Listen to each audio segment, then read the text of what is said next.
Two balls and a strike to count on Taylor. Reyes fires, swinging a drive, deep left field. This is way back. Walk the ball. Chris Taylor.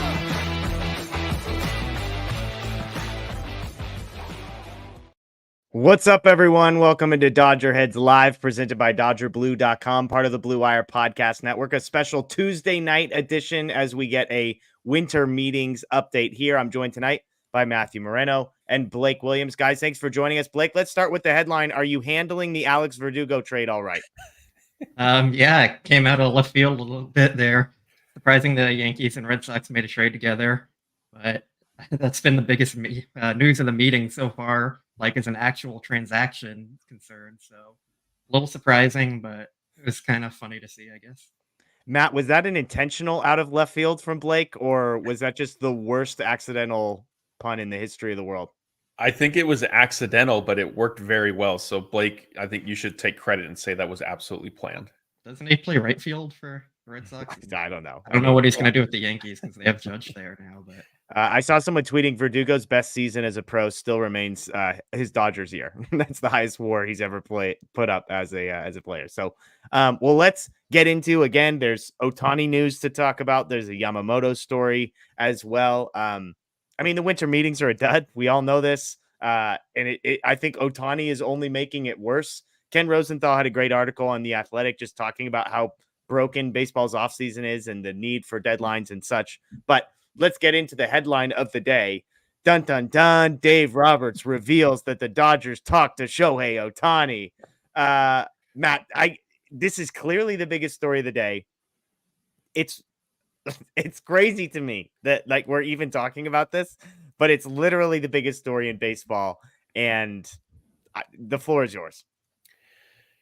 Yeah, so on one hand, obviously, Dave Roberts coming out and saying that the Dodgers met with Ohtani at Dodger Stadium, like, not news, right? Like, the actual meeting, the discussions, not news at all. It's that Dave Roberts came out and openly said it.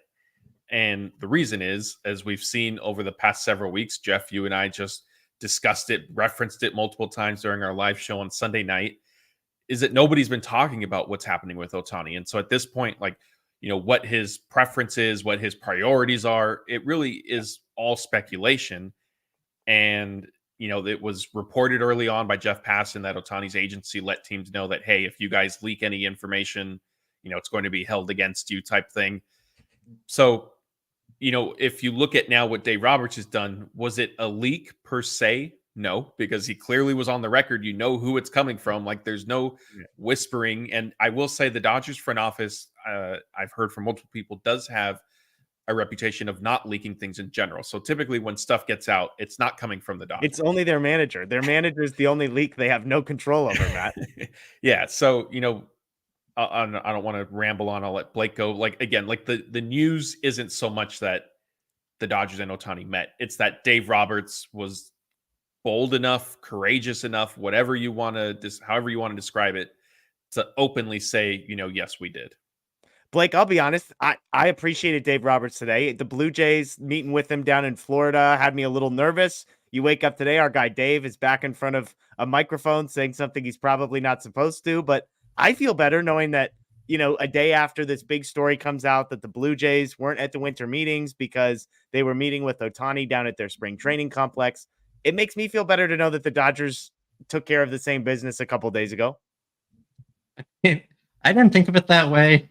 I kind of took it as like we knew they were going to have that meeting eventually at some point if they hadn't already. So to me, it wasn't surprising that they had that or anything like Matt was saying. Like, it's just more surprising that Roberts actually came out and confirmed it, because even with free agents who haven't requested privacy in their meetings with teams, like, you still don't always hear about that stuff, except when the team is either very committed to going after the player or they just want their fans to know they're going after the player. So to me, like, my first reaction was that's weird that he's talked about it. But then I also kind of thought about it more. It was like, it seems like he's either saying like he's pretty confident they're going to get a deal done, or he's pretty confident they're not going to get a deal done. And it's just hey, we tried, we did our best, don't be mad at us kind of thing. So I'm more hopeful and confident that they're actually going to get a deal done, but I just don't see any other reason why Roberts would actually go out and talk about it. I love that, Matt, that Blake's response was, Well, either he's so confident that Ohtani's coming, he said this, or he's not confident. Those are our two options. Either he's confident or he's not confident. So we've narrowed things down. I know your favorite, Matt, as a guy who both of you have been credentialed, both of you have covered stories. You've interviewed Dave Roberts. You, along with, I'm sure, all of the Dodgers beat reporters, your favorite part of this had to be Dave Roberts' explanation after the fact when he said, "Look, I got asked a question. All I want to do is tell the truth. I just want to be an honest person." I mean, that's his track record, right? Dave Roberts has never said anything misleading. He has never left out critical information. He's never been proven wrong immediately. He's just an honest guy. Yeah, and I think you can look no further than Clayton Kershaw's shoulder trouble this year, just being, kind of a minor thing, and he's going to be able to keep pitching, and everything's great. And let's not worry about. Let's not fast forward a few months later to Kershaw announcing he's had surgery to repair the ligaments and the capsule in there, and now he's not going to be ready until the middle of next season. Yeah, on one hand, I can appreciate Dave being of that mindset of not wanting to lie, because I think that that's an adult thing, and that is how people should operate. And it's a ridiculous situation that we're all sitting here pretending like Gomes comes up an hour later and is like, "I'm not going to talk about it." It's like your manager literally just went on the record saying you met with him, and you won't even confirm the story. Like it's an outrageous thing. So I get that part, but I think the bigger point you're making about Roberts is also a fair one. Right, and like I said, I can appreciate the reasoning Dave Roberts shared and the stance. I think that's the way we should sort of live life. But yes, I have I've been part of one too many media scrums with him to be fully convinced that was like his only purpose behind revealing this information. Because like I said, there've been several instances where I guess it ended up being that maybe he misspoke or misunderstood certain updates or whatever the case may be with players. So yeah, I mean that or I maybe thought he was didn't. Maybe he didn't misspeak, or maybe he didn't misunderstand. Maybe he just wanted to say the opposite thing. Perhaps, yeah. And I think, like you just mentioned, what's potentially most fascinating to all this is he comes out, Dave Roberts, basically no hesitation. He's asked the question, says, I think he did hesitate a little bit. Actually, he said, "Am I allowed to say?" or something like that, kind of rhetorically answering, and then full blown just says, "Yes, we met with him," and then it kind of escalated from there. And as you alluded to, Brandon Gomes comes out, he meets with media, not touching it at all. Like even, I think he even said he was surprised that Dave Roberts said that. Yeah. And so, it's just adds to the whole ridiculousness with all of this. Yeah. And that's the next thing we could get into is the parameters that teams have been given. I understand Shohei is, a private person. He maybe doesn't want specifics being out there, but like, what's the worst that's going to happen? Like the Yankees come out and say, "Yes, we met with him," and that's it. Like, no, it's Ohtani. Nobody's going to say, "Hey, we only think he's worth $20 million, but he's not taking our offer." Yeah, it's crazy. Like I'm with you. I mean, if you're Ohtani's camp, you control everything that you can possibly control. There's no upside to them for teams being able to talk about this willingly, but at the same time, it's just like the whole thing is so ridiculous and dumb. Blake, let me ask you this. This is sort of my tinfoil hat question here. Like, is there any chance that this was a calculated move by Dave Roberts / the Dodgers to sort of zag a little bit and to say, "Yeah, you know what? We're just going to talk about it. Like, Ohtani's our number one priority," because that's another thing he said out loud that nobody else has said. Ohtani's our number one priority. Yeah, we met with him for 3 hours. It was great. Like, is there any part of this that maybe the Dodgers wanted to zag and they were like, "Yeah, you know what, Dave, go for it. Knock yourself out. Tell the people this." Or is this a repeat of yesterday when he comes up and says Mookie's going to be our second baseman, where it feels like Dave's just a guy who's like four drinks deep at the bar and starts saying things and the filter's completely gone? I think there's a chance it was kind of planned for them, but then the reaction after made it seem like maybe it wasn't planned. Like I was saying before, it seems like you only let fans know about meetings like that when you want them to know you're chasing after a player. Yeah. So like they're confident they have a deal coming, or they think they're missing out on the Blue Jays getting him, and they just want to let fans know, like, we tried our best. So I think there is that possibility there, but it still just seems like he just wanted to answer the question. And I think he's just kind of excited for Ohtani. Like, Dave Roberts likes to talk all the time of how he's a baseball fan first, and I think maybe that just got to him a little bit. Like, hey, my team met with Ohtani, and we're trying to get him, and he's our top target. Like, we want him really bad. So I think there is kind of that part to it where he's just maybe being a fan a little more than thinking as like the manager there. Yeah. So that's kind of how I took it. But then on the other hand, like if that's the reason Ohtani doesn't pick the Dodgers, like Yeah. what are we doing here anyways? Hey, Then you like, said it. You said it was a failure of an offseason. Like the whole Blake's fandom as a Dodger might have been torn down by Dave Roberts in one, weak moment.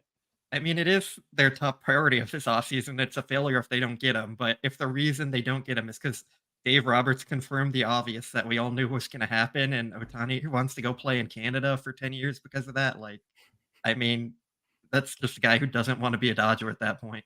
Yeah. We've got a super chat here from I'm Donovan. What's wrong with the player wanting something? You're all acting like he's insane. This is on Dave because he didn't honor it.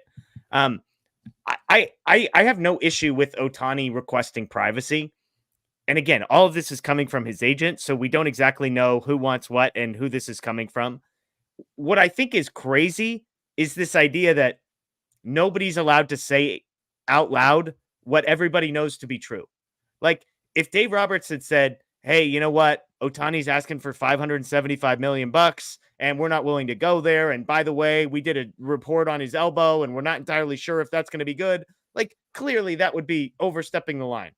The fact that the biggest news story of the day is the Dodgers met with Shohei Ohtani when yesterday it was reported that the Blue Jays met with Shohei Ohtani, and the fact that everybody in the world has been saying the Dodgers are the favorites, and clearly Ohtani wants to be like has expressed interest in being the Dodgers. The fact that like we're not allowed to say out loud what everybody knows to be true, Matt, that is the part to me that feels insane. And I want to be clear.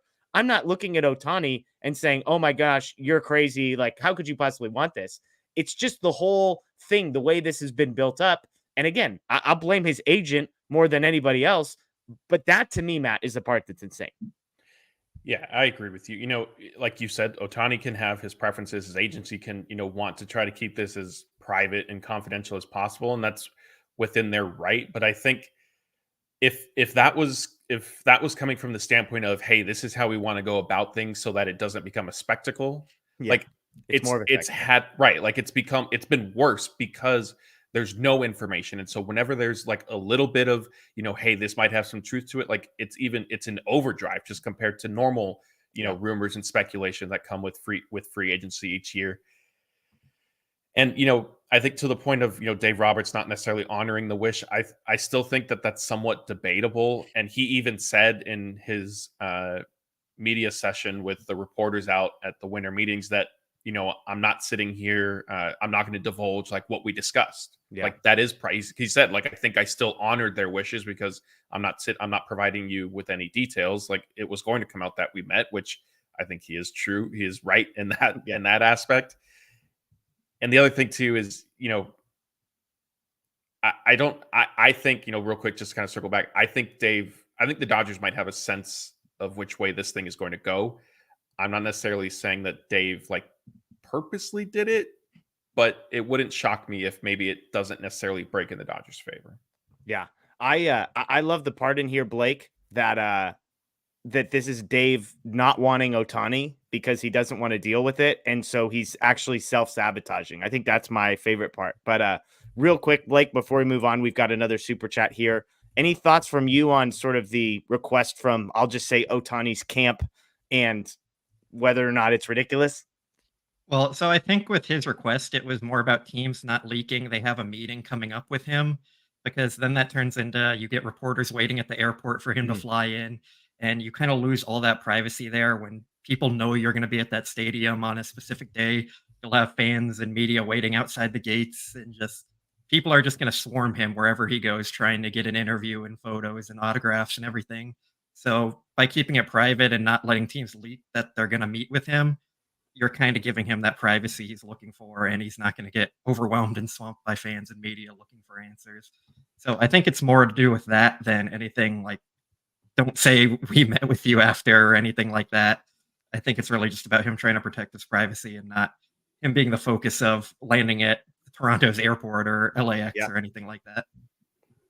Hey, it's funny. I mean, you're about to get the most crazy pop culture reference here that I bet nobody's expecting. Was just watching The Crown with my wife, and it's all these scenes of Princess Diana with like crazy paparazzi all around. Now, obviously, Otani's on a different level, a lesser level, to be clear. But Blake, I think you make a great point that if their intention was we just don't want people following us around everywhere we go, then I think that's a fair thing. It is worth pointing out, by the way, Ken Rosenthal clarified Dave Roberts didn't violate any part of the like he's not going to get fined because all the rules that exist, he didn't break any of them, which is hilarious because you have all these coaches and GMs that could be saying the exact same things and choosing not to. One last point here, Matt, before we get to Jose's super chat. Yeah, I was going to kind of expand on what you just touched on is Dave Roberts, Andrew Fruit, and Brandon Gomes. These executives know what they can and cannot say about free agents, and so if it does make sense, like Blake just said, if it's more of Ohtani not wanting the media completely outside and tracking his every move, totally understandable.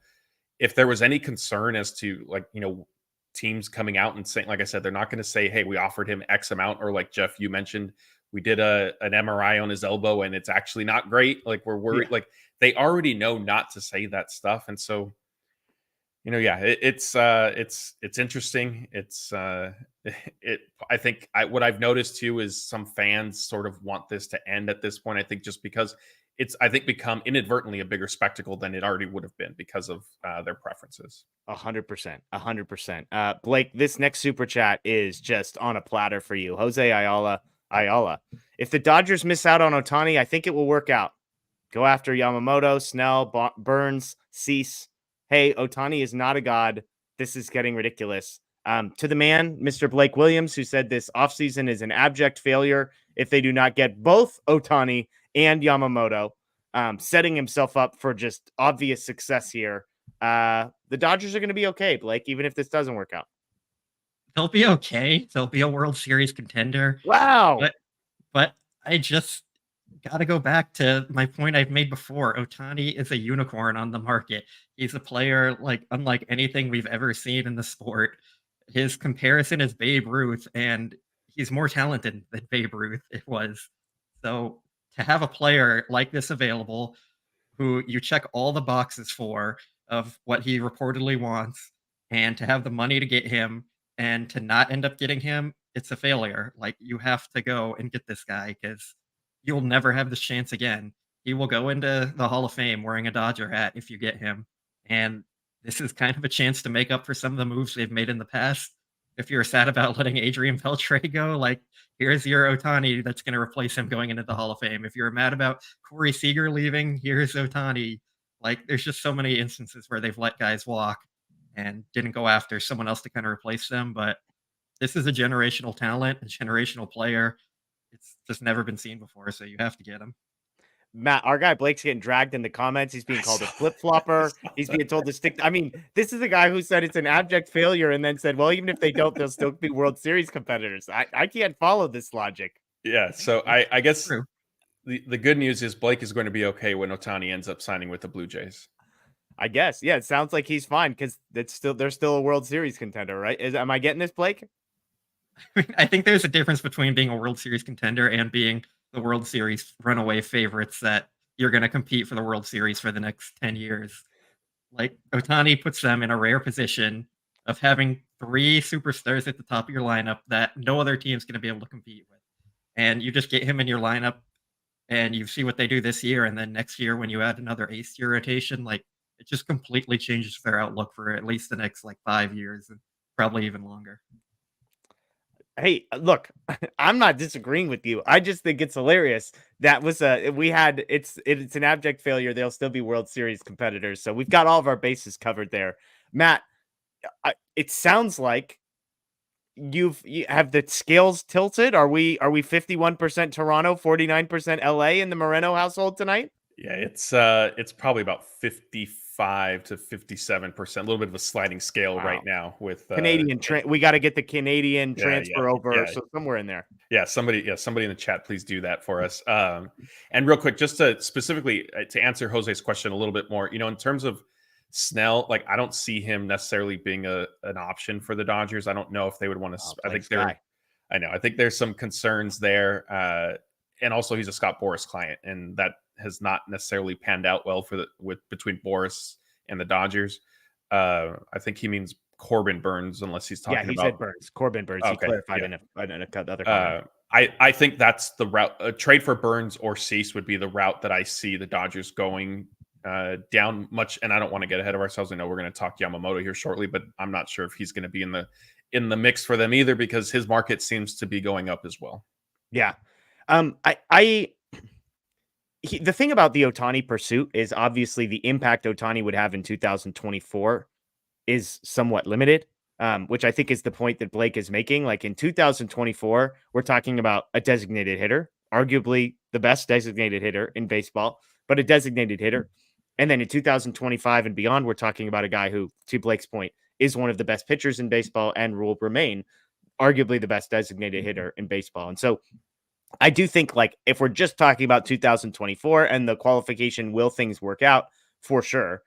We know the Dodgers are going to be aggressive. I've pointed out before, the fact that they were aggressive on Aaron Nola tells me that they're handling things a little bit differently this offseason than we've seen in recent years. And so, I'm not here to say I think things will be okay. I think things will be okay. I think it's a massive miss if Ohtani doesn't come. We did just get another super chat, which I think kind of gets at this. So let me throw this one up.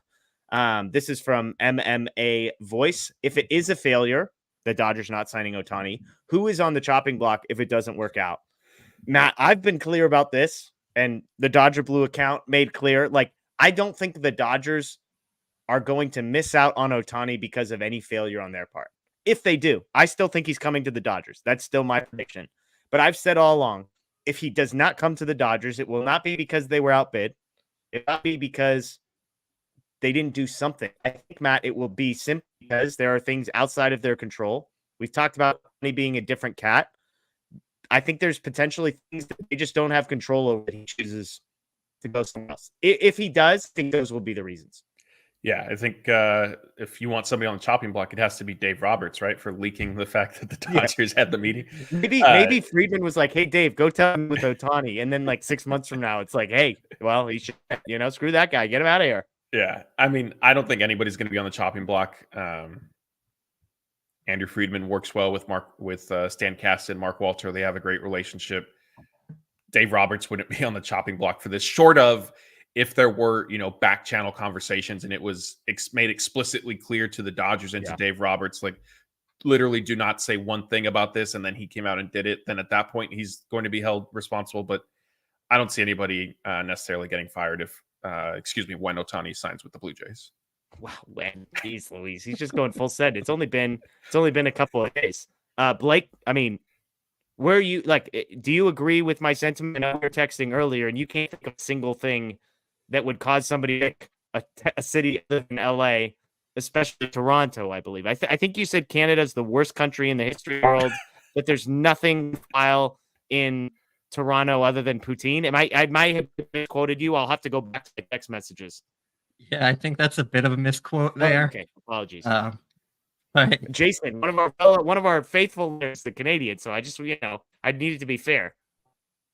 Yeah. Okay. Now I've just lost my train of thought here because of all this. But is anybody getting fired if Ohtani goes somewhere else? I don't think so. I mean, I do think it would be a failure, but as Friedman has said himself, their last 2 seasons have been an organizational failure, and they didn't fire anyone from that. So I think it can be a failure and also not see anyone get fired. And I think that's what would end up happening. I'm still pretty confident Ohtani will be a Dodger. I guess I've taken over for Matt here as like the not negative one. So thanks for taking that from me. But yeah, I just can't see any reason why Ohtani would want to go to Toronto over Los Angeles.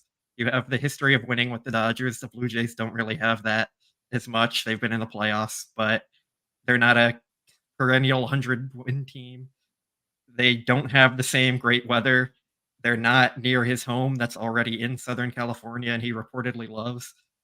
They don't have the superstars that the Dodgers have. I put out on Twitter the other day that the Blue Jays' best hitter would have been like 4th in the Dodgers lineup, and they have 7 hitters equal to or greater than the Blue Jays' number 2 hitter. So it's just, they're completely different scenarios. And unless the Blue Jays are giving him like $100 million, I just more than the Dodgers. I just don't really see why he would end up going there. To be clear, Blake said none of those things I said about Toronto and the country of Canada, other than that he's pro poutine. So I see Jason is in the chat. I just want to make that Blake is not anti-Canada. He is pro poutine. I said that would be Ohtani's reason if he ends up going to Toronto, just because he's a big fan of that. All right, let's. We got another chat here. Super chat from Hawaii. Do you have an opinion on the other Japanese pitcher that posted? I believe his name is Imanaga. I hope I'm pronouncing that right. The video number 3 or 4, if I've been pronouncing it wrong. Blake, we haven't gotten your thought. I like this guy. I had in my predictions that I think I predicted the Dodgers miss out on Yamamoto, who we'll get to in a moment. But I had Imanaga as one of the 2 pitchers that end up adding. I like the profile of a guy who has incredible control, incredible command. Give me your thoughts. I do like him. I think he's a really good pitcher, and I think he's going to be solid at the major league level for quite a few years. My concern with him is I don't think he has the same upside as some of the other guys that are available, especially not Yamamoto. Like, he really profiles as a really good number 3, maybe a poor number 2, or an amazing number 4. He's just kind of like a middle rotation guy. His fastball does get strikeouts, even though he doesn't throw hard because of his spin rate, and just his pitch usage there is pretty good. But it just seems like limited upside, and I know the Dodgers have said they're focused on signing pitchers who can help them in the postseason. And just from a personal preference, I don't love pitchers in the postseason who don't really have that dominant stuff like the Bobby Miller types of the world. And I know that's probably a poor comparison right now just from his postseason start, but I think the trend is you just want guys who throw hard and have elite stuff in the postseason, and they tend to work out more often than not. Yeah, apologies. I see some people saying we've got some technical difficulties. I'm hardwired in, so I'm not entirely sure what might be happening, but we're going to try and get through this. But you make a great point. I mean, Imanaga is kind of like a number 3-ish starter. He's had great strikeout numbers in Japan, obviously TD on how that would translate. The command will translate. He's not an upper 90s fastball guy. Matt, I don't know. I know we talked briefly about him. Do you have strong opinions on Imanaga and his fit with the Dodgers? Not too strong. I mean, I think he would definitely be a boost for their rotation, but also, like, I feel like we maybe the 3 of us at least, and I know a lot of people in the chat would agree that Dodgers, like, Imanaga is not the ace that Yamamoto can potentially be, that maybe even Blake Snell could potentially be. I think he's more of a middle rotation starter. And the Dodgers, as much as they can benefit from depth, like, they have a lot of those guys. I think, they just in general need an ace. And that's what makes the Ohtani situation so unfortunate. Like I said, the Dodgers have kind of planned for this moment of him reaching free agency. And now here we are, and they have a desperate need for pitching. And Ohtani, unfortunately, can't pitch. And so I think Imanaga could be part of a plan B, maybe a plan C offseason with still some nice additions. But, I mean, he can't necessarily be hey, we fortified our starting rotation with him. Yeah, fair enough. Fair enough. All right. As we transition the conversation here to a Yamamoto conversation, I'm going to hop out and see if I can get my Wi-Fi situation figured out. So I will be back shortly. But, Matt, I'll turn the room over to you to talk Dave Robertson some comments on Yamamoto. Cool. All right. Thanks. Sorry, guys. Hopefully Jeff will get things sorted out. Let's continue, as he said, with Yamamoto. Dave Roberts, after he was done discussing Shohei Ohtani, he was asked if he's had a chance to meet with Yamamoto, and he said he hasn't yet, and he would like to. The Dodgers have obviously been linked to him since Yamamoto was posted, and so have several other teams. Blake, is there anything you can tell us on that front, kind of the latest news with him? Yeah, so it's looking like he's not going to sign very soon. It's going to take a while. He's supposed to meet with teams after these winter meetings here. He already had Zoom meetings with them, and then he's going to start to narrow it down. But it seems like the Yankees are telling people they're front runners. The Giants believe they're the front runners. The Dodgers are involved in it, and it's been reported they want him and Ohtani from Bob Nightingale. So he has a big market. I forgot to mention the Mets, too. They're another one we can't forget there. So Yamamoto has a huge market, and it's not surprising. He's 25. He's an ace, and teams just really need that right now, especially because you don't see pitchers go on to the free agent market when they're that young. So his market's going to be huge, and he's probably going to end up getting a contract closer to 300 million than what people believed before, which was around the 200 million range. And then on top of that, there's going to be the posting fee that you have to pay his club. So it's going to be a massive investment for Yamamoto. And I still think the Dodgers should 100% be in on that and do everything they can to get him, even if they sign Ohtani, because he feels the need right now and he feels the need for the next 10 years or so. But yeah, he's a very popular name on the market, and that's kind of why everything's tied up. Teams are just waiting on him and Ohtani to make his decision.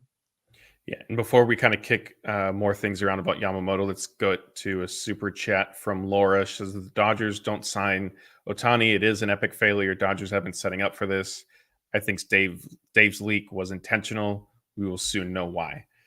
Yeah, I know we kind of discussed some of this in our earlier comments. My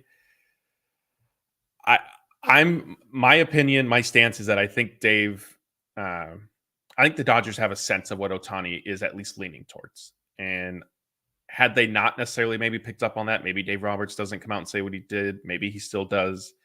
I know some people may not have been with us when we were discussing Ohtani earlier in the show. So Blake, can you kind of just share again where you stand on whether or not you think it was intentional and what maybe the reasoning could have been if it was?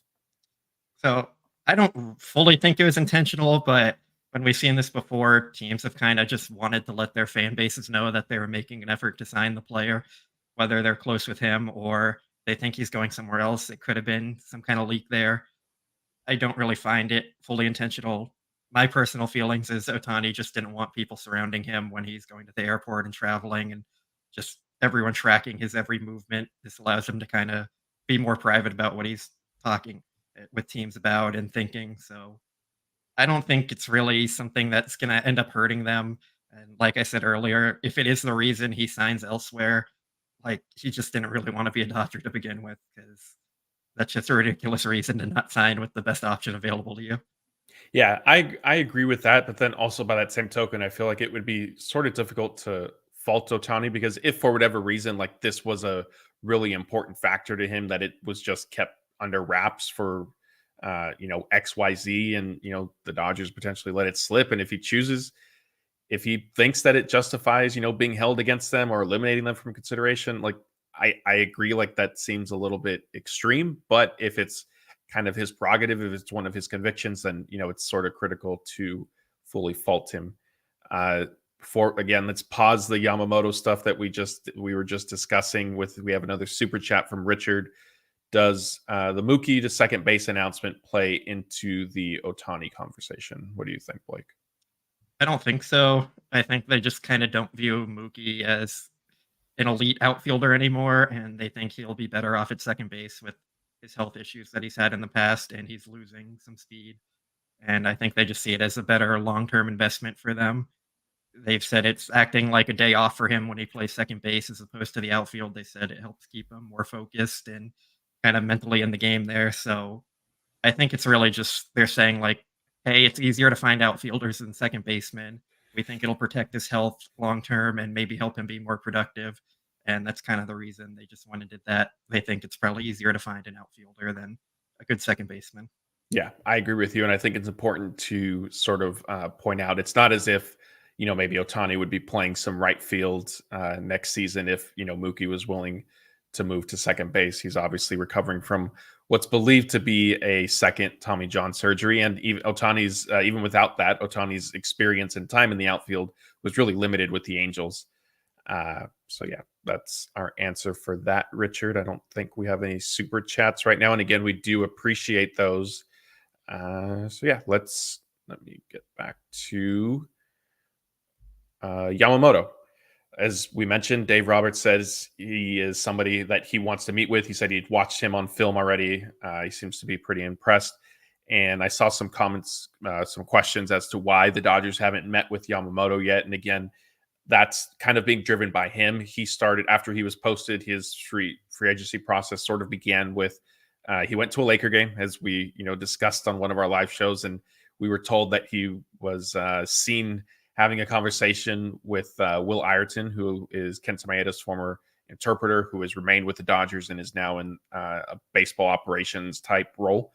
And then Yamamoto returned to Japan, and that was going to then start. He was going to have Zoom meetings with teams, not meet with anybody during the winter meetings, but then start having meetings after. And just as another refresher, as Blake mentioned before we got into our super chats, there was a sentiment from the Giants that Yamamoto that they're the front runners for him. And then one day later, it came out that the Yankees are apparently telling teams that they're way ahead for Yamamoto. Obviously, things maybe could be changing day by day. Teams could have different interpretations of how their meetings are going. But there's also the fact that I think the bigger point that we should kick around here is this interest in Yamamoto is driving up the market. Things started off at around 200 million, and now we're starting to see reports that his contract could end up getting upwards of 300 million. And Blake, before we start kicking that around, let me add Jeff back. We're back. There we go. Different Amazing. spots, but you're back. Restart on your computer, and it's like, have you tried turning the device off and turning it back on? And your upload speeds go from like 3 to 30. I'm pretty sure Canada hacked into my computer when they heard what I said, but I want to make clear that Blake was the one who allegedly said those things. So just to be clear. But yeah, I mean, Blake, I was going to ask you this about Yamamoto. You're a big Yamamoto guy.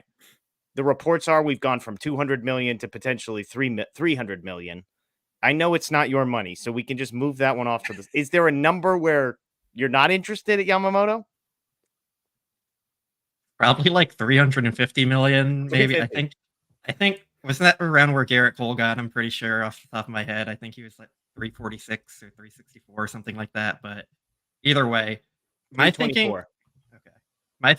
with Yamamoto is he's going to get a lot of opt-outs in his deal. So even though you're saying 324 million or whatever it's going to be for Yamamoto, it's not going to be that much. He's going to opt out after like 3 to 5 years. So really, you're probably looking at like a 3 to 5 year deal for maybe 30 million or so a year. And I don't think anyone would hate that kind of deal. The only downside is if he's not good, then you're stuck with that contract. But I really don't think anyone believes he's not going to be good. I mean, we've talked about it before. The scouts love him.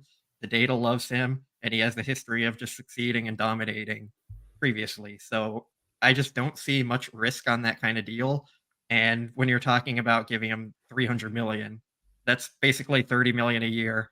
And I really just don't think it's going to be 10 years. So it just doesn't seem crazy to me. I mean, even if he stays 10 years, like in 5 years, that 30 million is going to be maybe the 10th highest paid pitcher. And he's still going to be in his prime at that point. So I just don't see any reason to not go all out and sign Yamamoto, especially when you have the need for an ace right now. I don't think any of us really believe Kershaw is going to be an ace again if he comes back. We know Julio obviously isn't coming back, and they just kind of need that guy at the top of the rotation because when was the last time the Dodgers didn't have an ace? Like, they need to go get one, and even if you go get Corbin Burns or Dylan Cease, you're still going to have to pay them in a year or two, and it's probably going to be around that 27 to 30 plus million a year anyways, so why not just get Yamamoto now while you have the need? And it'll be a better value contract than when Burns or anyone else is a free agent in the future.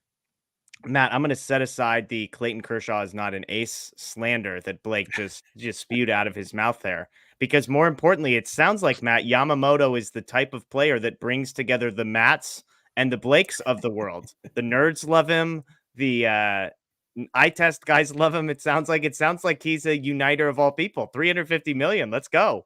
Yeah, I'm not quite on board or as enthusiastic with that. I think as much as Yamamoto has shown, signs that, yes, he can make the transition to MLB and still pitch at a very high level. Like that is, I know Blake said, what's the worst thing that happened? Like at 350 million, like there's a lot of bad things that could end up going wrong. Yeah. And I honestly, more than anything, it's just my belief that I don't know. I think if the Dodgers miss out on Ohtani and Yamamoto's market gets up to about 300 million, I just think even if the Dodgers sign Ohtani, I just think they're not going to necessarily want to extend themselves that way for Yamamoto. I think they'll figure, let's go the route of, we have a lot of prospects. We have a little bit of a 40-man roster crunch. Let's see who we could trade for. And again, Sasaki is looming a couple years, 2-3 years, maybe. I forget what the window is. And if I'm correct and not mistaken, I think he projects better than Yamamoto does? Is that either one of you know?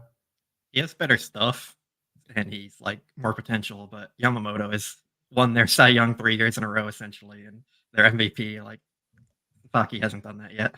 That's fair. But I think, we could kind of see a scenario where the Dodgers say, hey, kick the can down the road, do not patchwork, because Burns and Cease, I think, could still be good for the team. And let's, save our money the way they did for Ohtani. Let's save our money for Sasaki. Yeah, my thing on Yamamoto is obvious. I'm in on Yamamoto. Like everything everybody says about this guy, he's 25, he's a free agent. Like the stuff, as Blake said, 3-time Cy Young Award winner over there, and stuff's nasty. Like I'm in on Yamamoto.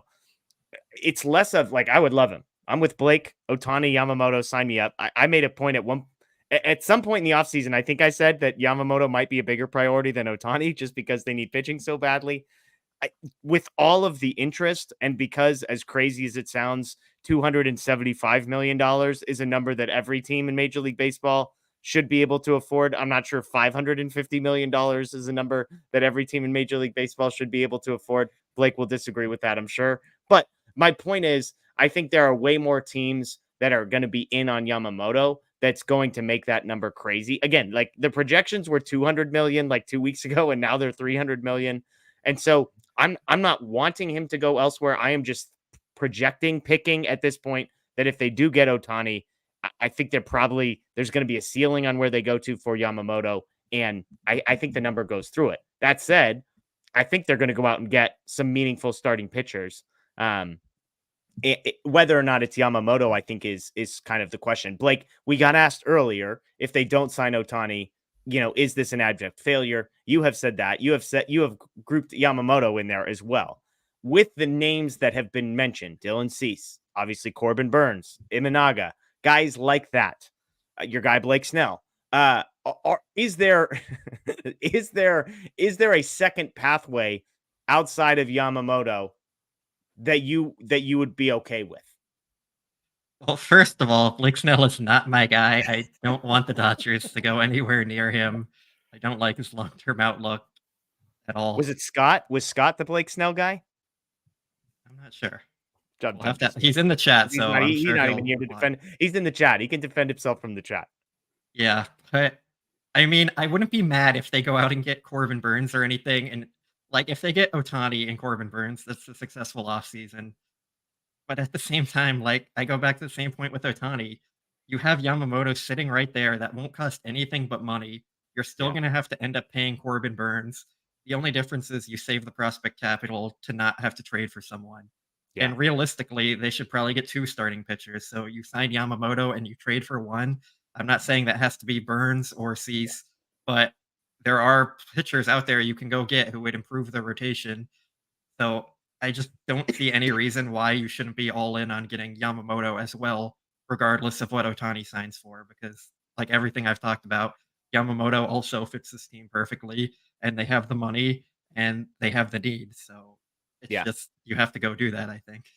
Is there any concern, Blake, about a guy who's never made a pitch in Major League Baseball? Like that to me is signing a 10-year contract for a guy that just hasn't done it. Now, lots of guys have come from that league and performed well here, but it's not a perfect track record. It's not a perfect one-to-one. Obviously, his stuff is non-traditional, I would say, from guys that are coming over from Japan. It's kind of more in line with what you see in Major League Baseball. But that to me is like, if there's a slight bit of hesitation, it's, when you were saying, hey, there's really no downside. I mean, there's $300 million potential dollars worth of downside for a guy who's just never pitched in Major League Baseball. I'm not saying, again, I want to be clear. I'm all in. I want Yamamoto. I'm with you. $275 million. Like, if that's what it takes, 9 years, great. Sign me up for it. I just think that's the reasonable sort of devil's advocate pushback that I've heard. And so I'm curious how you respond. I think it's a very fair point. There's always some concern with that, but when you're signing any free agent, there's going to be concern. You don't know how they're going to hold up. You're paying them for what they've done in the past and what you project them to do. So for any free agent, there's some concern. Like, if they went out and signed Blake Snell, we would still have concerns. If they went and traded for Corbin Burns, there would still be concerns. You just never really know, and it's all just a projection. So for me, I'm willing to bet on the guy who's only 25 and has had worlds of success. And everyone loves him, scouts and data, like we said. Like, there's just so much positive to bet on. Like, I think that's a fair bet. Yeah. And even with Otani, you're still making bets on him coming back and being healthy as a starting pitcher. And it's just you never really know what's going to happen in the future with any of these players. So you're just thinking who's going to be the best investment to make. Yeah. The only pushback I would offer is that every ounce of risk that you have by signing Corbin Burns, you have with Yamamoto, in addition to the risk of a guy who's never, like, you have injury risk with Burns. Sure. You also have injury risk with Yamamoto. You've got, so all of these levels of risk, I think, are shared among every free agent. Yamamoto has the added factor. Imanaga has the added factor of we just haven't seen these guys do it at a major league level. It is a real piece of data that I think needs to be talked about. To be clear, again, I'm not saying it would dissuade me from going out and getting him. I'm just saying I think it's a fair point, and I think you responded to it well. We've got another super chat here from I'm Donovan. Side point to Blake on prospect capital loss. You actually need to start to move some of these prospects, or you're log jamming the farm. This is something Matt referenced earlier, something I've been talking about for 6 months now. They have too many guys on the 40-man roster. I'll let you answer this. I think I know what you're going to say, and I think I agree with you on it, but I'll give you the first stab at this one, Blake, just because it's in relation to something you said.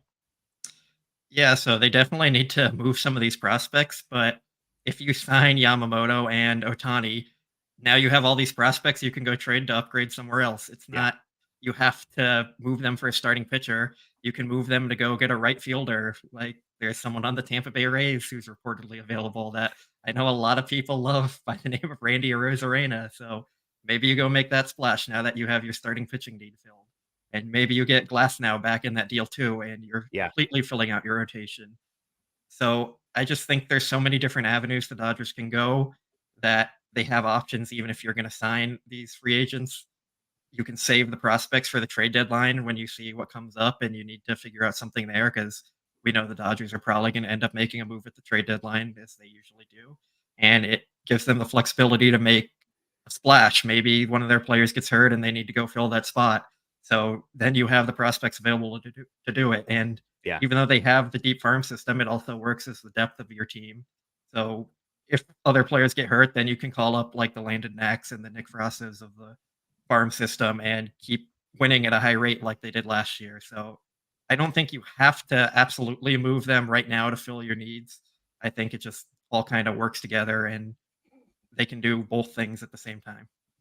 Yeah, exactly what I was going to say. I mean, yes, they need to move some of these guys, but if you don't move them in one trade because you fill that hole by signing a guy, now you can aim bigger. Like if you still have Bush, Vargas, Knack, Frasso, Grove, whoever still on the 40-man, and you have Yamamoto, now, instead of going and trying to do like a Tyler O'Neill reclamation project or something, it's a Randy Arozarena trade instead. And so I agree with you. You don't have to choose between these things. I agree with the comment. Hey, they've got to move guys at some point, but they also have multiple moves they need to make. We all think they need to add 2 starting pitchers. They clearly need to add 1 more bat, 2 if they don't get Ohtani, because they'll need a designated hitter as well. And so if you can save the prospect capital to spend elsewhere, that's the piece, Matt, that I feel like never gets talked about when it comes to free agency. Is Blake made the point really well. Like, we're comparing Yamamoto to Burns. Both guys are going to get a lot of money. Burns might get more. He might get less. I don't know. He's going to be older when he hits free agency. But the point is, one of those guys is going to cost you Michael Bush and Nick Frasso, and the other guy isn't. They're both going to cost you $275 million. One of them comes with 2 prospects attached to it. I think it's a fair point, and I think needs to be brought up, because we're talking about comparing Yamamoto to some guys that Glasnow, Burns, who are aces of the same caliber, let's say, but who require a trade in order to acquire them. Yeah, I don't think it needs to be one or the other, as Blake explained very well. I think, that being said, for me, like, I would have some hesitation with Yamamoto. I think it's fair to question, like, Jeff, the question you raised is, hey, is there any concern because he's never pitched at the major league level? Yeah. And as much as, with any free agent, even with Blake Snell, like, is there some concern? Yes. Like, you never know what's going to happen, but at least some of these guys you have seen at least do it in the majors. And so you have kind of that comfort. And so I think there is a little bit of difference, but again, like, is it a complete deal breaker? Like, no, not by any means. But honestly, I think Blake covered everything very well, so I don't want to sound like a broken record. I think we just need to highlight that was probably his greatest run in our shows, the comments and the love that he was getting. Positive. Yes, so let's take a minute to recognize Blake. That was I don't know if you're going to be able to top that stretch you just went on. Yeah, Laura here. Blake, you're a Dodger executive. Matt makes a good point, though, Blake. How do you pass the eye test before you throw a pitch in Major League Baseball? See, Matt, this is now we know why Matt is off of this. I mean, it's the same thing with scouting prospects. They build the top 100 prospect lists every year because they're scouting before they throw a pitch at Major League Baseball. And same with the MLB draft every year. Yeah, it's fair. Saki Bomb with a huge super chat. We appreciate that. $20. Much appreciated. If we miss out on all the top free agents, do we start asking the question if the Dodgers or maybe the city of LA is scaring younger megastars away? We seem to only get elite talent via the trade or the draft. I think the question is like, do we have to start asking bigger questions if the Dodgers aren't able to go and get a Yamamoto and Ohtani? They've obviously signed Freddie Freeman. That's the biggest free agent signing that they've made. I think it's fair to at least mention, or if you don't want to include, at least mention that Mookie Betts did come and then sign a massive extension. So it's not quite a free agency signing, but it is a guy who signed 10 years of his life away to be a Los Angeles Dodger. Matt, when I read this, I think it's a totally reasonable question and totally fair. And yet I just feel like this has less to do with the Dodgers as a team, less to do with the city of Los Angeles, and more to do with maybe just the philosophy that they've had in free agency, where the contracts that they've offered are not maybe like they're just different. Now, I'll just offer a counter to myself here and say Aaron Nola reportedly didn't want to pitch in Los Angeles. Anthony Rendon didn't want to come to the Dodgers. I believe Sonny Gray was also a guy who mentioned not being interested in LA. So how do you make sense of kind of all of the data points that I just mentioned? I don't think it's the city of Los Angeles. I know Nola, that seemed to be specific to him. I think it would be a little fair to maybe start looking. I agree with your point that a lot of free agency with the Dodgers, why it's maybe unfolded the way it has is, Bryce Harper wanted a long-term contract and they tried, the 4 years, 300 million or whatever it was. And with Garrett Cole, like they did extend themselves in that sense, but also it included deferred salaries. Yeah. And that stuff's typically not going to win very often in free agency. So that's a factor, like you said. I do think that it would be fair, and I would hope that the front office would look internally and say, hey, like, is there something that we're missing here that maybe free agents aren't connecting with, whether it's our coaching staff, the training room or something. Like, you never know, right? Like, it's almost, Jeff, I know you're a big college football fan, and I know Blake, I think, I don't know about Blake's college football fandom. We can leave it at that. It's like recruiting, right? Like it's all about facilities and NIL now and what you can offer these guys. And so maybe that becomes a factor for some of these athletes, like comfort level. And I know some players have discussed like the family rooms that stadiums have for their wives and their kids to be able to be, when they're there. So I think it wouldn't hurt if, the Dodgers, if they miss on Ohtani, if they miss on Yamamoto, if, maybe then look internally and say, hey, like what's kind of going on? But is there one specific answer? Probably not. Blake? I kind of agree with Matt's point there. I think it's more about the Dodgers process than anything. They've been more cautiously pursuing free agents in the past than they have aggressively until it's a guy they really want. And when there is someone they really want, they do tend to get that player, like we saw with Freddie Freeman and Mookie Betts. And I just don't think there's anything where like players don't necessarily want to come to the Dodgers, where it's that kind of thing. Like we saw last year, the Giants missed out on Aaron Judge, and every team misses out on free agents. It's going to happen with the Dodgers. It's going to happen again in the future. So I don't think there's too much to that. It's just they're looking for the best situation for themselves, and sometimes it'll be with the Dodgers, and sometimes it won't.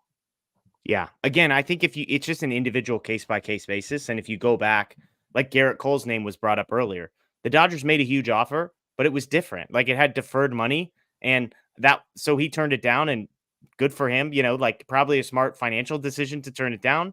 And yet it wasn't because of the city of Los Angeles. It wasn't because he didn't want to be a Dodger. It's because the Dodgers structured their contract in a way that wasn't nearly as appealing. You know, again, NOLA, the reports that I've read are that the AAV was the highest from the Los Angeles Dodgers compared to the Phillies, but the Phillies' total dollar number was higher, and he had a level of comfort with Philadelphia that he was more interested in sticking around for. So, like, I think that's a reasonable thing in the Nola situation. If a guy goes back to the team he was with, I don't think you need to totally reevaluate your process in that case.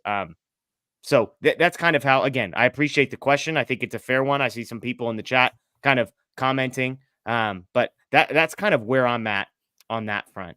All right, we'll mention real quick. If you want to start throwing some questions, we've got a few minutes here. We'll answer some of those. If you put all caps question in the chat and then your question after it, that would be helpful, easier for us to find. There was one other report today, Matt, that we can mention briefly. Some JD Martinez reported interest. Do you want to share kind of the report and which team JD got connected to?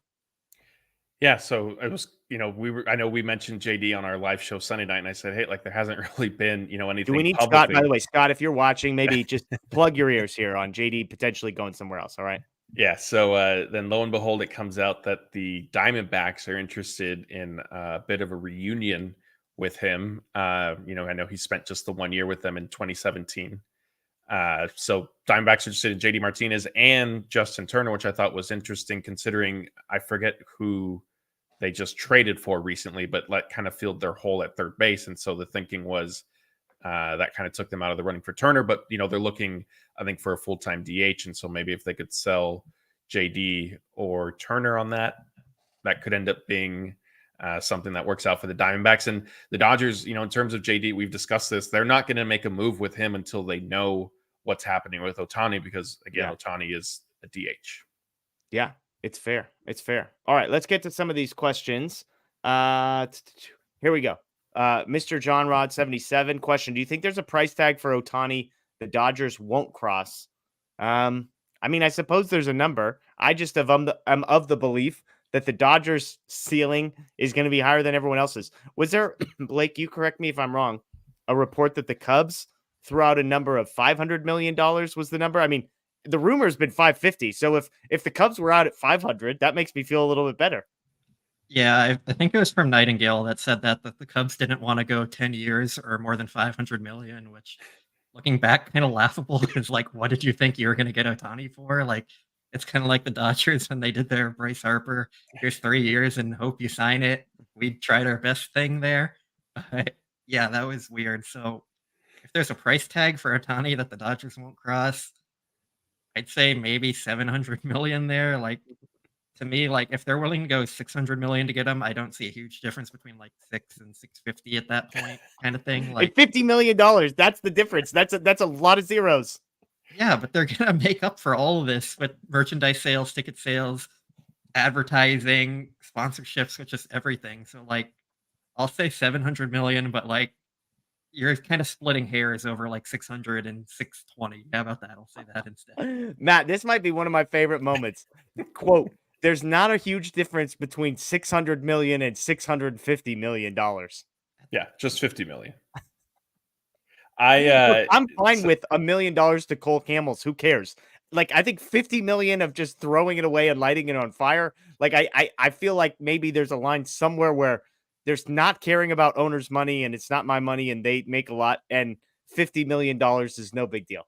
Over like 10 or 12 years or something, though. So you're talking about like 5 million a year difference there. I love the quote. The quote will exist forever. What's the difference between 600 and $650 million, Matt? Yeah, I'm going to be a little more conservative. I don't see the Dodgers going past 600 million, but also I know that there've been rumblings that maybe Ohtani's market is getting up there. I don't necessarily think it'll get that high. I see, maybe 575 type thing, just because also I don't know. And Blake, cover your ears. I don't know what teams can pay 600 million to Ohtani. So that's where I'll draw the line in the sand. Okay. Hawaiian Kira, this one, will Yamamoto sign before Ohtani? Matt, I believe all the reporting is that Ohtani's expected to sign in the next couple of days, whereas Yamamoto after the winter meetings. Am I accurate on that? Yes, I think Otani's outlook is fluid. It seems to kind of change by the day and change by the reporter. But I do think Otani ends up signing before Yamamoto. One, just because I think most teams want that to be the case. There's some teams who are involved for both, and they probably want to hear from Otani first. And also, I think he's just further along in the process. Like we mentioned earlier in tonight's show, Yamamoto's not going to be meeting with teams in person until after the winter meetings. And so to this point, the reports are that he's only had like Zoom calls with them. Okay. MMM Voice, I think it's an interesting question. From a PR/fan relation perspective, what do the Dodgers need to do to limit backlash if they don't sign Ohtani? Do they need to bring Justin Turner back? My view on this, Blake, is that I think once the Ohtani domino falls, I think there's going to be a lot of movement. Like, my guess is that the Dodgers have multiple things just about lined up, but pending, wanting to keep options open. So I don't know if they're going to have to make some PR moves, because I think if Ohtani signs, I think within the next 2 or 3 days afterwards, it's possible they've made a trade for a high caliber starting pitcher and potentially signed another one. But are there any moves? Do we need a Cody Bellinger reunion? Would that make you feel better, Blake? I think that would make Matt happy, but I am totally out on Cody Bellinger. Yeah. I think the report was he wanted 250 million. Amazing. So, just give that money to the Ohtani deal for me. Yeah, Blake's about to give Ohtani 900 million. Just take the 250 Bellinger ones too. Like we said, it's not my money. Bring me Ohtani. That's what I want here. But I just don't think there's any PR perspective move you can make to kind of satisfy the fan base after losing out on Ohtani, because there's no other players like him. Maybe if they go get Corbin Burns and Yamamoto, then people will be happy, but there's still always going to be the back of your mind there, man, we missed out on Ohtani. So they'll probably bring JD Martinez back if that's the case, but if that makes fans happy, I doubt it. So like you're saying, I kind of think they have a lot of other moves lined up. And Matt, I missed this. This happened since we've been on the air. Right-handed pitcher Michael Tonkin has agreed to a major league deal with the Mets. Do you have any comment on Michael Tonkin signing with the Mets? This is Mark Feinsand reporting this. Yeah, so it's not Seth Lugo. So Blake's guy is still in the running for the Dodgers. Still in the guy. Speaking of Blake's guy, Blake, what is your impression of the Alex Verdugo trade? We led with this story. Well liked. Oh, well, maybe not well liked, but Alex Verdugo traded from the Red Sox to the Yankees, potentially a future Padre when they trade Soto to the Yankees. Who knows? But any thoughts on the Verdugo trade, Blake? Thank you for Mookie Betts, Red Sox. I hope you're enjoying that trade.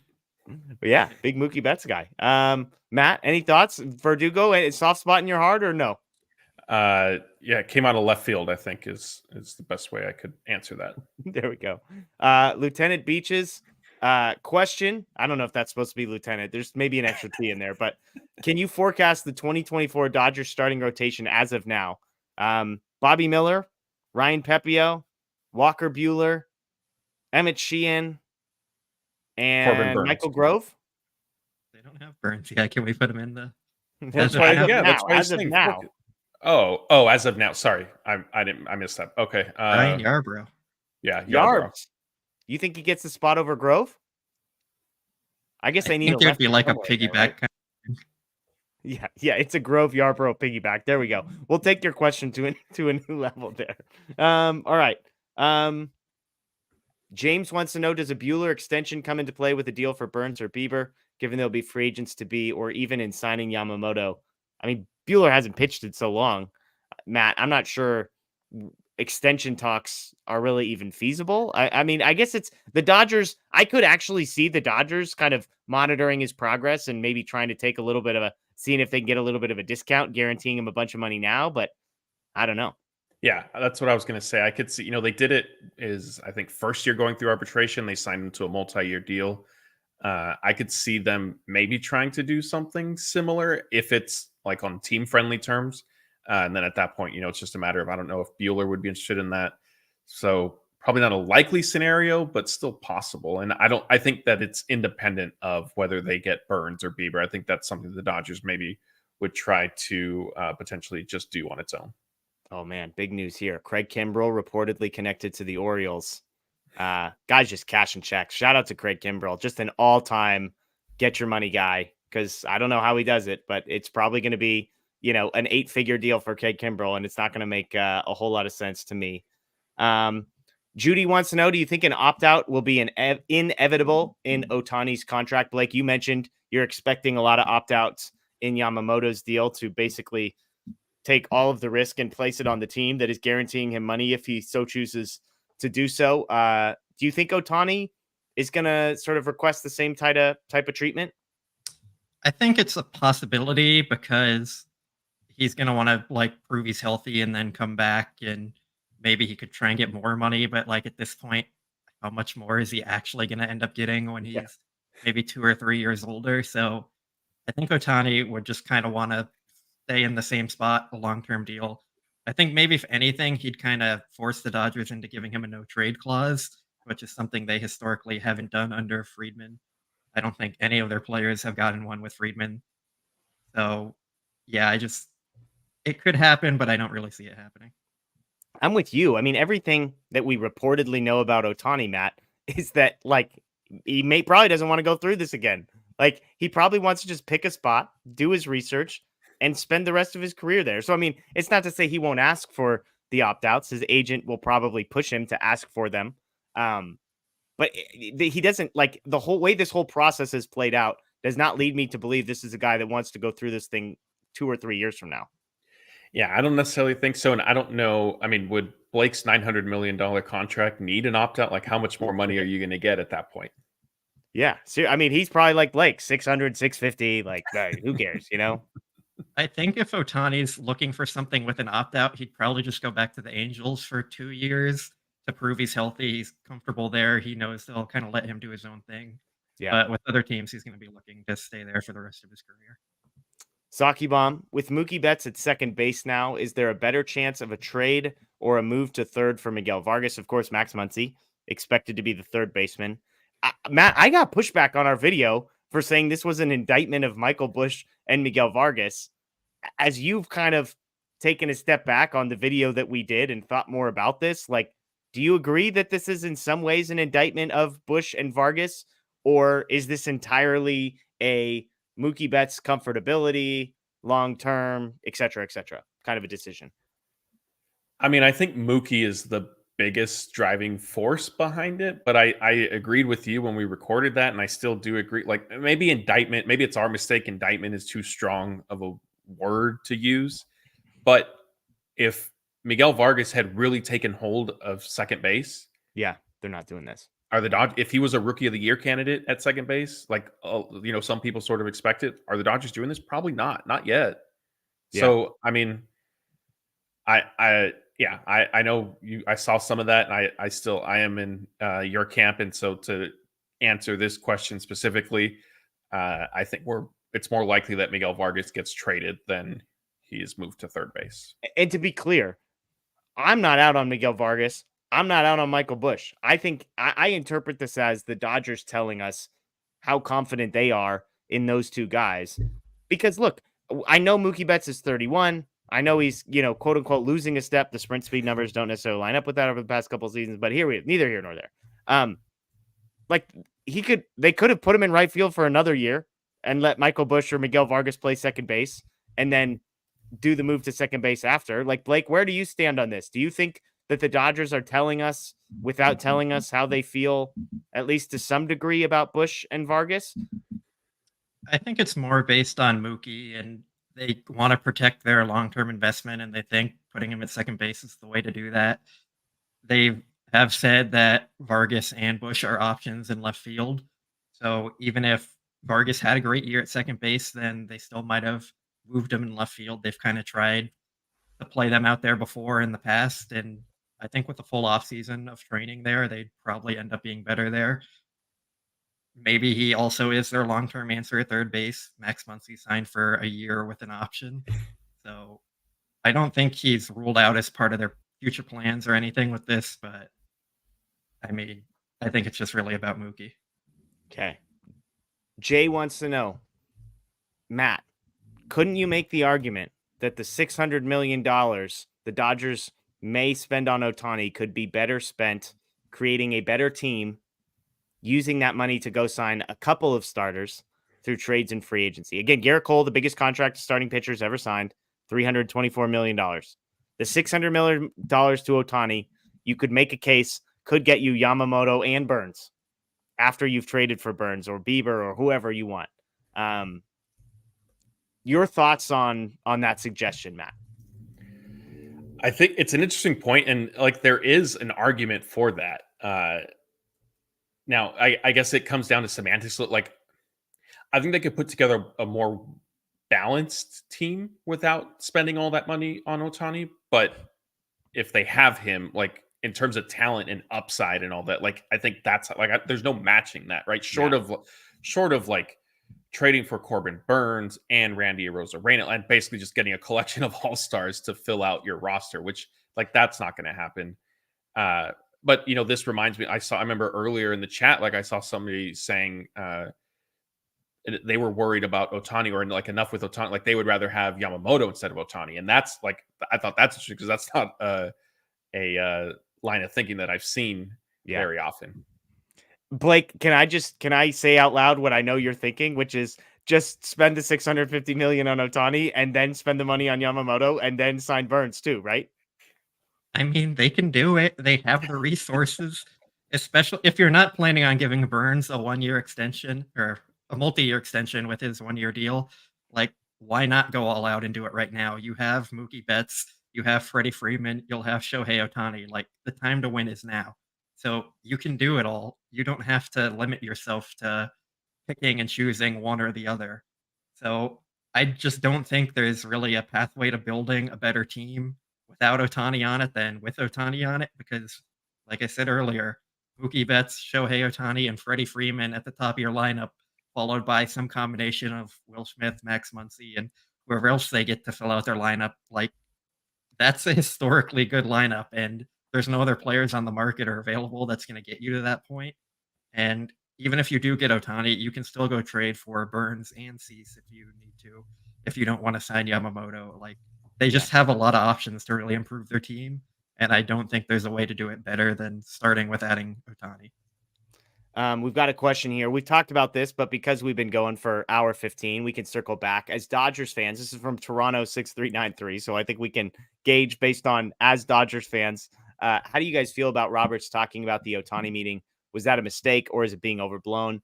I'm pretty clearly in it's overblown. We all knew it happened. We all knew that it was going to happen. Maybe we didn't know how long and exactly when. I think it's being overblown. Do I think it's a mistake? Probably. I mean, like it definitely doesn't feel like it helps things, but I think it's ultimately my Spark Notes version, Matt, is that it's overblown. If you had to choose between it's a mistake or it's being overblown, which side would you choose? Can we wait to see where Ohtani signs before I answer this? Okay. It's all going to come back to this. I can already see the headline. Ohtani announces at press conference he was a Dodger until Roberts said out loud that he had met with him.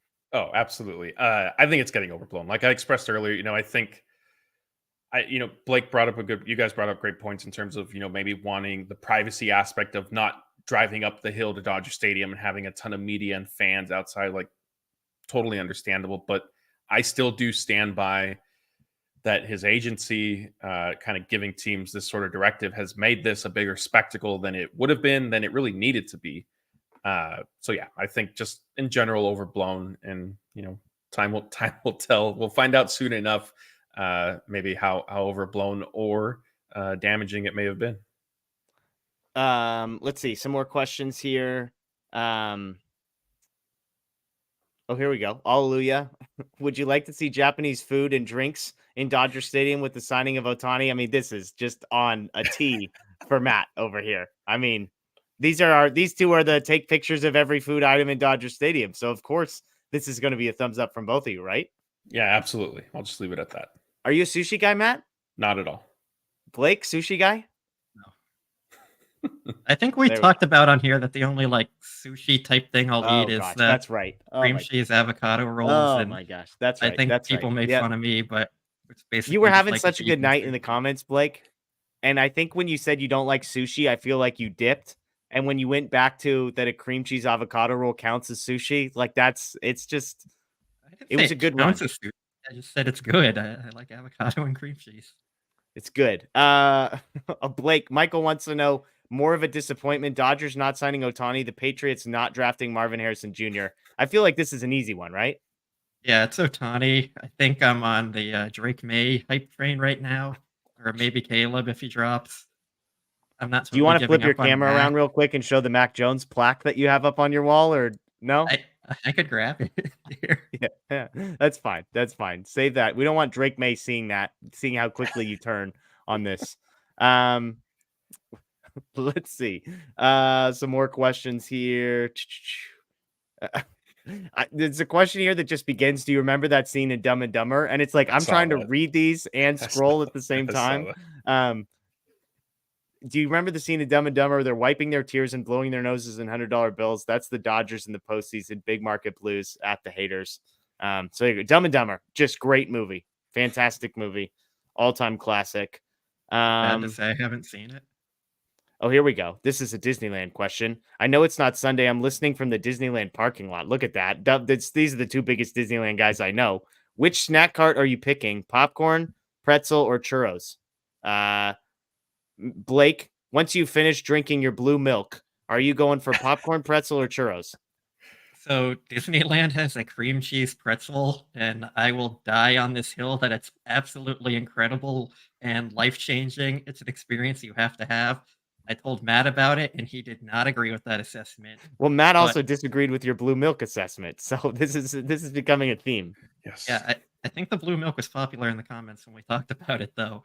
But that cream cheese pretzel, they have it on Main Street at Refreshment Corner or at the cart by Tomorrowland. So if you're ever at Disneyland, get one. And they also do seasonal ones with them where they'll put like butterscotch on them, or I think last time I went, they had a cinnamon roll one. So it's just a life-changing experience. Life-changing. Do you want to share? Oh, I'm going churros all the way. Enough said. I think it's better than popcorn pretzel. But Blake, do you want to share your tweet with the people when there was discussions about Ohtani going back to the Angels? What you think his contract better include? Oh yeah, he needs the $700 million to start to go back to the Angels because it's the Angels, and then they also need to include 4 Disneyland Magic Keys without blackout dates and the 20% off discount and free parking. I don't even know what that means. But annual passes. Scott Gearman was about to be here, and I was about to add him to the video just to make him answer this question. And I think he telepathically knew that was about to happen, and he logged off. So hopefully Scott comes back. But I think it's probably he just refused to answer the food question. Scott doesn't like Disneyland, so. Scott doesn't like Disneyland? Yeah, he does not ever want to go. Yeah. I'm probably closer to Scott on that one than I am to you guys. I'll put it that way. It's an expensive place. There he is. Oh, he's back. He's back. Scott, popcorn, pretzel, or churros when you go to Disneyland, bud? Hold on. I'm trying to fix my audio. I don't know. What's up, guys? How you doing? Churro, 100%. Yeah. I'm with you, by the way. That's an easy one. Although, sorry. I used to say the Wetzel pretzel at Dodger Stadium was always a very underrated food item, just absolutely covered in butter and salt everywhere. So I think they changed. It's not Wetzel's pretzels anymore. This is probably like a 15-year-old reference, but it's gone. The best food item at Dodger Stadium was when they had the Carl's Jr. stand. I agree with you. Double Westerns. That was my go-to as a kid growing up. This was the chicken sandwich they had earlier this year, and then I think they got rid of it. Yeah, Blake was very upset about that. Very upset. Let's talk baseball with Scotty. Yeah, Scotty, give me your take on Roberts telling the world breaking news that the Dodgers are interested in Ohtani. I'm trying to fix my audio and it's bugging me. Can you guys hear me all right? We can hear you great. Okay. I'll do my best. Repeat the question for me. Give me your thoughts on Dave Roberts breaking news to the world that the Dodgers are interested in Shohei Ohtani. Absolutely hilarious because he had a long pause, like a 4-second pause there. And it's like, he's like, thought to himself, am I really going to do this? And then he just sent it. And then this is the biggest news of the day for whatever reason it is. I don't know if he like broke the rules, but the Dodgers reaction to that after he met with like a huge media scrum, that was pretty telling. So I think it was a big deal. They're definitely not going to say it was. What they said it was like travel plans or something like that. I don't know. It's just timing on all of that was kind of ridiculous. Yeah, but again, I mentioned this. Ken Rosenthal in his article, and I forget the exact language, said that Dave Roberts didn't break any rules. You're not allowed to talk about like contract negotiations. So you're like allowed to mention that you met with guys, apparently, which I find to be the funniest thing because everybody else in the league has been acting like even mentioning Ohtani, the word Ohtani. You're not like Gomes spent 20 minutes and didn't even say the name. He won't even say his name out loud. And apparently you're allowed to, which is amazing. So, anyways, yeah, I don't know. Derek wants to know, Scott, is Dave Roberts gritty for sharing the Ohtani details? Is that a gritty move? He's ballsy. It's definitely that's the craziest thing he's done since leaving Kershaw in or bringing Kershaw in to face Juan Soto in 2019. So it's definitely the craziest thing.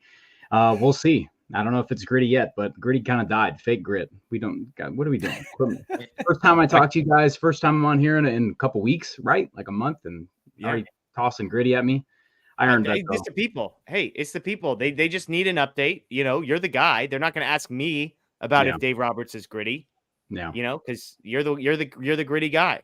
Well, I appreciate everybody. It's good to be back on here. Love all you. But the gritty we're gonna let the gritty die with last season because it's not that was gritty last year until it wasn't. Let's do one more question here. Not really a question. Yamamoto skipped the Buffalo's NPB championship parade to be in LA to watch a Laker game. He's a big Dodgers fan since he was a kid. Will he turn down San Francisco money to be a Dodger? There was reports as well that Ohtani wrote when he was a kid that his dream was to win a World Series with the Dodgers in 2022 or something. I forget the exact year. Maybe it's 2020. I don't know. Like, Blake, have you heard this report? I did not hear about that one with Ohtani. I mean, did you hear the report of that Yamamoto skipped the championship parade to be at a Lakers game? I thought he was at their championship celebration. I thought they gave him an award or something, but maybe I'm wrong there. I know he was at the Laker game, but I think that was just part of his meeting with his agents in Los Angeles. Got it. I kind of doubt he skipped their parade, but maybe I'm mistaken there. I mean, it is an advantage that the Dodgers, among Major League Baseball teams, are, you know, in the top 2 or 3 for sure when it comes to international presence. Obviously, part of that is because the Dodgers have, I don't even know if it's arguable, the greatest international sort of track record of bringing guys over, specifically from Asia. Obviously, Hideo Nomo coming over was a big deal. Chan-Ho Park coming over was a big deal. I've mentioned I got to travel to South Korea a handful of times when Hyunjin Ryu was kind of at the peak of his powers, and he was like the biggest, most popular person in the whole country. And again, a Dodger. So you have all these guys that, you know, if you're a Korean, if you're Japanese, if you're growing up and the most famous athlete from your country is a Dodger, that's going to be a huge deal. And it lasts multiple generations because people who grew up watching Hideo Nomo in Japan are then going to pass on Dodger fandom, I think, through generations. And so I think that's a benefit. Now, again, the Dodgers may not cash in any of those chips. Remains to be seen. Scott, we've got a super chat specifically for you. Laura wants to know, is Ohtani coming to the Dodgers? We've got Moreno. Yeah. Moreno's firmly on Toronto. He's flipped Benedict Arnold style, and he's going with Canada. So what says Scotty? I'm going to say yes, because I don't really want to deal with the chaos of it not happening. That's it. Like that's all I've got for it, because our hopes have been, you know, so high. And I just don't want to see the other side. I really don't. Yeah. Well, let's do this. Be real here. You've been panicking about this. What's that? Yeah. He's been panicking in my text messages about. Have you not seen? Like, this is the most boring winter meetings we've ever had. If you want to see panic, look at how much activity there was last year, and there's nothing going on. Like, Eric Fetty was the biggest signing so far. Like, that's it. I mean, and look, it's because everybody's waiting on Ohtani. Like, most teams can't make deals until they know whether or not the guy's going to sign the $500 million contract that they've got sitting on his desk. 900 million. What's that? Yeah, sorry, 600 million, 650, 900. That's right. That's where Blake was at. That's the ceiling for. Well, let's do this. Let's close out the show with a couple predictions here. I'm Ohtani, yes. Moreno is predicting no. Scott is predicting yes. Blake. Yeah. Okay. That was not confident. Yeah, that was. I that was was thinking not- about making a joke about him going to the Giants, just to end it funny, but It would have been I- that would have been on brand. like Yamamoto, my 95%. prediction is no. Matt, No, you can't say no to Ohtani and Yamamoto, can you? I just did. Oh, Matt's on the Scott? Jock and Seth Lugo train. Scott, yes or no, Yamamoto coming to the Dodgers? no. Blake, So we get outbid. I'll say yes then. We're going all in this offseason. They got the needs and they got to get these players. But what kind of Dodger paraphernalia are you buying?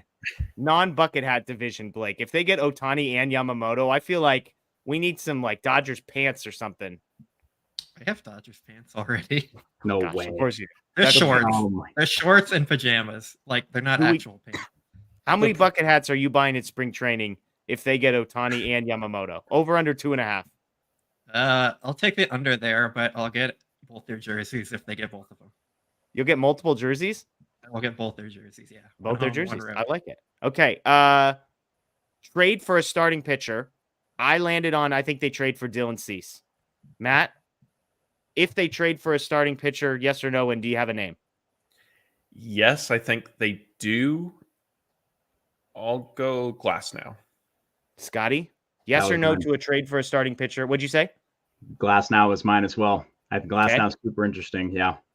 Blake? I'll say yes to someone we're not expecting, like a smaller name, because I'm already getting greedy with Yamamoto and Ohtani.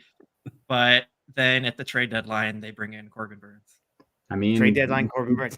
All right. You see Excuse me. Nightingale though, Blake? Nightingale's kind of right up your alley. He was saying they want Ohtani, Yamamoto, and Cease. Yep. And he put all with all them. He said they're going for the jugular. So I'm kind There of you go. buying into that. I think the Dodgers are going to be very aggressive this offseason, and I'm sticking to it. Okay. Non-superstar starting pitching. If the Dodgers go outside of the Glasnow, Burns, Yamamoto, I'll just, for the sake of argument, include Dylan Cease in there. I'm not sure he belongs in that category, but we'll just put him in there. I have said Imanaga is a guy I think the Dodgers end up landing.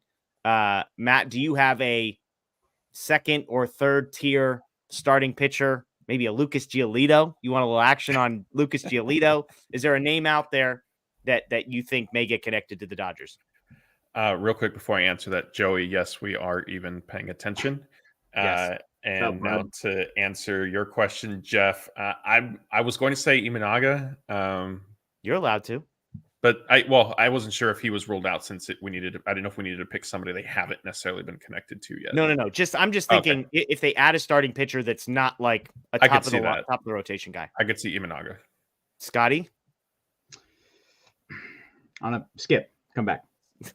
I need to look at the 1 years. I need to look at expiring Oh. deals. I don't have anybody off top. He's Oh, been I gone said for a Wade month, Miley. like, and he just raised right back on. It's the guy I said doesn't. Wade Miley, and then I saw it get linked, and I had the tweet about to send to you guys, and I was like, this might be my called shot. And then he signs back with the Brewers. So I'll give Scott some time to think here. Does it scare you guys that Imanaga reportedly has contract offers of $100 million already and interest from 10 teams at least? Makes sense. Yeah, I think that's I think the Dodgers are much more comfortable doing that. Like 100 million is not 300 million. 125 is not 300 million still. So, I mean, it doesn't really worry me that much. If it starts to get closer to like 175, then you can cross him off the list also. Yeah. But even if you're signing that, you still need to go get an ace, and then you're adding even more money onto that. Well, I mean, but they wouldn't. I don't think they're going to do like a trade and then sign to an extension right away. Like they'll kick that can down the road, figure it out later. Fair. Blake, you got a name? I'll go with Seth Lugo still. I mean, Oh, they wanted him last season. I like him as a player. And I think what they'll like about him is he gives versatility. You can keep him in your rotation for the year, and he'll be a solid middle to back end starter. And then when the playoffs comes, you put him in the bullpen. And when he's been in the bullpen, he's been an elite reliever. So that kind of plays into their plans there. And if you're just talking about filling a rotation spot for the time being, like that's a great option to have. You know they already have Ryan Yarbrough, right? Lugo's better than Yarbrough, though. Scotty, did you come up with anybody? I just have a feeling they're just gonna go sign Giolito, man. Giolito's sitting right there. It feels like Yeah, the most Dodgers move ever. That just sounds like just right up their alley. I don't know if I really want them to go like Jack Flaherty route, anything like that. I'm gonna say Giolito and then be upset. All right, last one. Position player. Could be a trade, could be a signing. It's hilarious because I guess I didn't realize that so many of us are on this train. The prediction I made was an Arozarena trade. That was the guy that I thought that the Dodgers might go after. Obviously, that conversation happened before Mookie Betts officially was moved to second base. Matt, are there any position players, free agency, or just kind of guys that have been rumored to be available that jump out at you as somebody that they might find to plug into left or right field? I mean, generally speaking, I think they'll end up trading for a starter and a position player as part of that deal, but I don't, and I'm going to now backtrack because I picked Glasnow as the trade, but I don't see them getting a Arozarena and Glasnow from the Rays. Well, okay. Yeah. Scotty? Don't have anybody right now. Blanking. Okay. Blake? I'm not sure if they're actually going to be interested in him, but I'd love to see them go after Tyler O'Neill. We'll get some Canada love up here from the disrespect you were talking about earlier in the show, but alleged disrespect. O'Neill's coming off a down year, so that kind of might interest them as someone to buy low on, and he has a unique power, speed, and defense combo that you don't see in a lot of players. The Cardinals GM basically already came out and said, we're going to move this guy this offseason, so his value is probably not going to be very high, so you need an outfielder, you want upside, go get Tyler O'Neill. Is Lance Lynn coming as part of that trade too? I don't think so. No. Oh, trade deadline. We're waiting for the trade deadline to bring back Cy Young Lance. So there we go. Matz, though. Blake, anybody? I mean, I gave you a bunch of categories. Is there any other names? Oh, you know what? Here, I'm going to give you the floor. Jock Peterson. It's your guy. I like him. I think he's a solid hitter. I'm not sure if he can play left field anymore, which would be my main concern with him. So maybe he's a fallback kind of option to Ohtani. I'll throw out another trade name. Trevor Rogers, I think, is the guy that would interest them. He was hurt most of last year, but he's a guy they've liked in the past and have had discussions around. So, there's my other trade option. I don't know if Jock Peterson can play left field is the most generous way you could possibly have worded that. I'm not positive he's an upgrade over JD Martinez in left field is kind of where I'm at just in general. So I think Jock's probably a better natural defender than JD to begin with. So even if they're physically not able to handle it, I think Jock would still have the edge there. I mean, the mental side of Jock's game was definitely always the strength. I think he was always known for. I will say I think Jock has better still has better speed than JD Martinez, so at least he would have that going for him in left field. And I don't know, should we close the show out with giving Scott a chance to talk about JD possibly heading back to the Diamondbacks? Yeah, are you gonna be all right, Scotty? Oh man, yeah. Rumors of him connected to the Arizona Diamondbacks. I mean, now that it's years departed from 2017, I'm okay. That's fine. But why can we get Jorge Soler, please? If they're not going to get Randy, yeah, man, I've been talking about Soler for a while. That'll be, what do you have, 30 something homers last year, 30, 35 something. Love it. A couple years. He's 31. Give him 3-year deal. Sign me in. Can he play the outfield? They're at a spot where they need something. If you're going to move Mookie to second base, you're not trotting Jason Hayward out there. Come on, I looked up. This is amazing. I looked up Soler's percentile rankings, and fielding run value has next to it. It just says not qualified -5. Now, I'm guessing that's because he didn't play enough innings. But the way that it's read is amazing. His time. Rank JD Martinez, Jorge Soler, and Jock Peterson as defensive outfielders. JD's probably last. Soler's behind JD? No, JD's probably last. Oh, JD's last. Okay, jeez. Then probably Jock, and then Soler is the top one, but there's no confidence there at all. Yeah, I mean, I was trying to figure out how many. I guess he did play some outfield last year.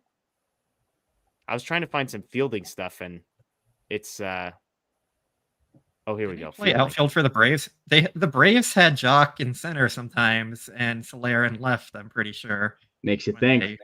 and Adam Duvall was their main center fielder. I'm pretty sure. Well, And here we it go. worked out for them. So 53 attempts in right field last year, and he was -3 outs above average. with That's heavy hit pretty dingers. fantastic. So Can there you go. explain these stats to me like I'm 5? Here you go. This is a good one for you, Matt. It says he threw the ball 65 times last year. There we go. Now That's we're like talking. a nice little Matt stat. There we Total go. throws. There That's we got to go. be the most Moreno stat of all time, especially from an outfielder. We all know exactly what that means. Oh, Yeah. So man. there you go. All right. Hey, folks, you know what? Thanks for joining us. Hour 35. Yeah. We're almost at 600 people still. So thank you very much for hopping on with us on a Tuesday night. It's hilarious. We were kind of debating whether or not to do this. There was some, the Dave Roberts stuff and, but hey, huge turnout. So much appreciated. We will definitely be doing this again. If not tomorrow night, for sure on Thursday night.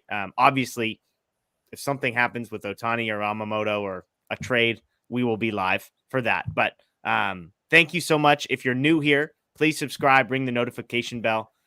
If you're a podcast person, Apple, Spotify, Google, find DodgerHeads podcast. You can subscribe, rate, and review there as well. That is Matthew Moreno. That is Blake Williams. And that's our guy, Scott Gearman, back with us. We missed you, Scotty. Grateful Appreciate you to guys. have you here. Enjoy the rest of your night, folks. Get some sleep. Hopefully we all wake up to Ohtani to the Dodgers, but maybe don't get your hopes up, I guess, is the moral of the story here. So enjoy the rest of your night, folks. And as always, go Dodgers.